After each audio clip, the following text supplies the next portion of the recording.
Hello everyone, welcome back on एशैप institute. MPPSC के बारे में अगर बात करें, देखिए अब दोबारा जो है आपकी एमपीपीएससी असिस्टेंट प्रोफेसर की जो वैकेंसीज है वो आ गई है। लास्ट ईयर 2020-25 में भी एग्जाम हुआ था, काफी बच्चों ने हमारे यहाँ से प्रिपरेशन की थी और उसमें से कुछ बच्चों का सिलेक्शन भी हुआ था। 2026 के एग्जाम के लिए भी आप सभी लोग तैयार हो जाइए। इसका जो ऑफिशियल नोटिफिकेशन है वो आ चुका है। अगर आपका सपना है असिस्टेंट प्रोफेसर बनने का और मध्य प्रदेश के किसी भी डिग्री कॉलेज में पढ़ाने का, खास करके वो डिग्री कॉलेज जो हायर एजुकेशन के अंडर आते हैं, तो आप सभी लोग तुरंत एकदम तैयार हो जाइए और अपनी प्रिपरेशन को स्टार्ट कर दीजिए और अपने असिस्टेंट प्रोफेसर बनने के सपने को सच करिए। तो यहाँ पे हम लोग डिस्कस करेंगे थोड़ा सा इसके नोटिफिकेशंस के बारे में और इम्पोर्टेंट डेट्स के बारे में और कितनी वैकेंसीज हैं इन सब के रिस्पेक्ट के बारे में बात करेंगे। तो देखिए यहाँ पे मैं डिस्कशन सिर्फ केमिस्ट्री के बारे में बात करूंगा। तो डिपार्टमेंट ऑफ केमिस्ट्री में जो वैकेंसी काउंट है वो अप्रोक्सीमेटली 116 पोस्ट हैं, 160 पोस्ट हैं सब मिला के, मतलब रिजर्व नॉन रिजर्व सारे पोस्ट मिला के। जो लोकेशन होगा वो आपका डेफिनेटली आपका मध्य प्रदेश ही रहेगा। मध्य प्रदेश में ही आपको जॉब करने का मौका मिलेगा। मध्य प्रदेश के डिग्री कॉलेजेस खास करके जो हायर एजुकेशन डिपार्टमेंट से एसोसिएटेड हैं।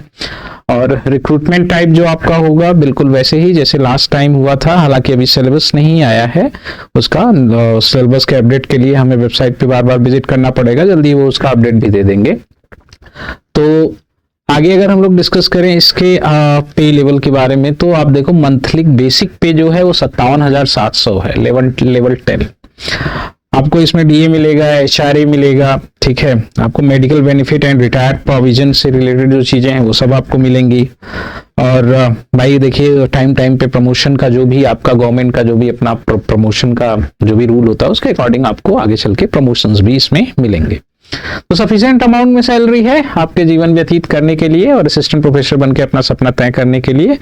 केमिस्ट्री में हम लोग बात करते हैं तो देखिए वो कैंडिडेट अप्लाई कर सकते हैं जिनका हम अगर बात करें तो MSc in chemistry from recognised university 55% minimum है, ठीक है, या इक्विवेलेंट सीजीपीए। ये बेसिक रिक्वायरमेंट है खास करके जनरल कैंडिडेट्स के लिए। बाकी लोगों के लिए तो अकॉर्डिंग टू जो भी आपका एमपीपीएससी का रूल है उसके अकॉर्डिंग ही है। जैसे आपका स्पेशलाइजेशन होता है मास्टर में, जनरली हम बात करें तो स्पेशलाइजेशन आपका ऑर्गेनिक हो, इनऑर्गेनिक हो, फिजिकल हो, एनालिटिकल हो, पॉलीमर हो या इंडस्ट्रियल केमिस्ट्री हो, कोई भी हो, आप उसके लिए क्या है एप्लीकेबल है। लेकिन जो सबसे इंपॉर्टेंट चीज है वो ये है कि आपके पास national eligibility test net, CSIR net, या फिर आपके पास पीएचडी होना चाहिए या स्टेट लेवल का सेट आपके पास होना चाहिए, तभी आप फॉर्म अप्लाई कर सकते हैं। मतलब आप अगर एमएससी क्वालिफाई हैं तो एमएससी क्वालिफिकेशन के साथ साथ आपके पास एमएससी नेट हो या आपके पास एमएससी पीएचडी हो या एमएससी एमपीपीएससी सेट हो तो आप एलिजिबल हैं फॉर्म अप्लाई करने के लिए। बेसिक रिक्वायरमेंट ये है, मतलब बिना इसके आप फॉर्म अप्लाई नहीं कर सकते। ऐसा नहीं है कि आप केवल एमएससी कर रखे हैं और आप सोचे कि हम फॉर्म अप्लाई कर सकें तो आप उसके लिए एलिजिबल नहीं है। एमएससी के साथ आपको इन तीनों में से कोई ना कोई एक चीज चाहिए, CSIR net qualification, PhD qualification या फिर एमपीपीएससी सेट क्वालिफिकेशन रहेगा, तभी आप एलिजिबल हैं, ठीक है। तो ये बेसिक रिक्वायरमेंट है। आगे एज के बारे में अगर हम लोग बात करें तो मिनिमम एज रिक्वायरमेंट जो है वो आपकी 21 ईयर्स है और मैक्सिमम एज रिक्वायरमेंट जो है 14 ईयर है, 40 साल।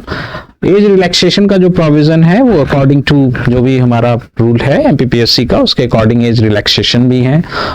SC ST OBC and PWD candidates के लिए आप वो देख सकते हैं।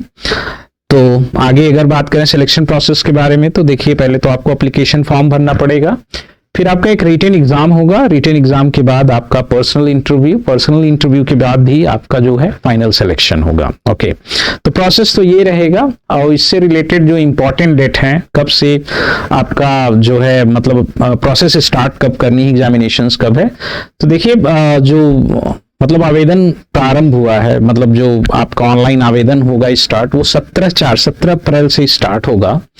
और त्रुटि सुधार करने की मतलब कोई करेक्शन अगर है तो आप उसे 22 तक सुधार सकते हैं। हालांकि अंतिम तिथि जो है वो 16/5 मतलब लगभग 1 महीने है।